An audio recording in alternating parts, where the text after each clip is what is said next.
Lagi ramai banget berita tentang Pak Yusuf Kalla yang mengatakan bahwa etnis Tionghoa telah menguasai 50% lebih dari perekonomian di Indonesia. Pertanyaannya, kenapa banyak orang-orang Tionghoa yang memilih menjadi seorang pengusaha dibandingkan bekerja dengan orang lain?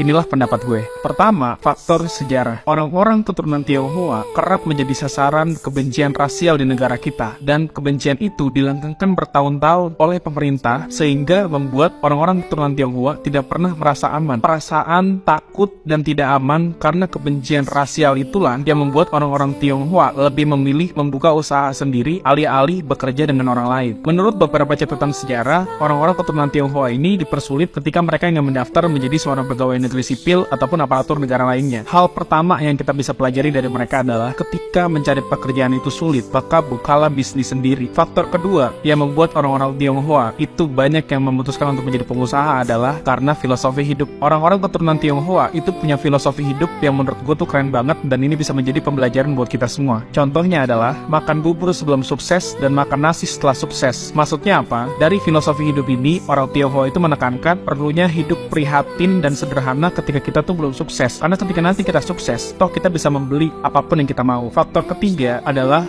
pendidikan keluarga. Gue punya beberapa temen keturunan Tionghoa dan mereka bercerita dalam keluarga mereka itu dididik sejak kecil kalau mereka pengen dapat uang, mereka itu harus berdagang. Jelas, ini sangat berbeda banget dan kontras dengan pendidikan orang-orang non keturunan Tionghoa, di mana banyak masyarakat kita yang menganggap berdagang itu adalah profesi rendahan. Belum lagi ada anggapan yang mengatakan buat apa sekolah tinggi-tinggi kalau ujung-ujungnya jualan. Dari sini kita bisa menilai bahwa ada perbedaan pendidikan dalam keluarga antara orang-orang keturunan Tionghoa dengan masyarakat non-keturunan Tionghoa. Mayoritas masyarakat didoktrin ketika lulus sekolah harus mencari pekerjaan untuk mendapatkan penghasilan, sementara teman-teman kita yang keturunan Tionghoa itu dididik oleh orang tuanya bahwa ketika mereka ingin dapat penghasilan, maka mereka harus berdagang. Itulah 3 alasan kenapa banyak orang Tionghoa yang memilih menjadi seorang pengusaha. Alih-alih membenci mereka karena alasan rasial, apalagi sebentar lagi udah mau pilpres, udah pasti isu ini bakal digoreng, gue lebih memilih belajar dari mereka. Kalau menurut lo gimana? Tulis pendapat lo di kolom komentar ya. Semoga video ini bermanfaat.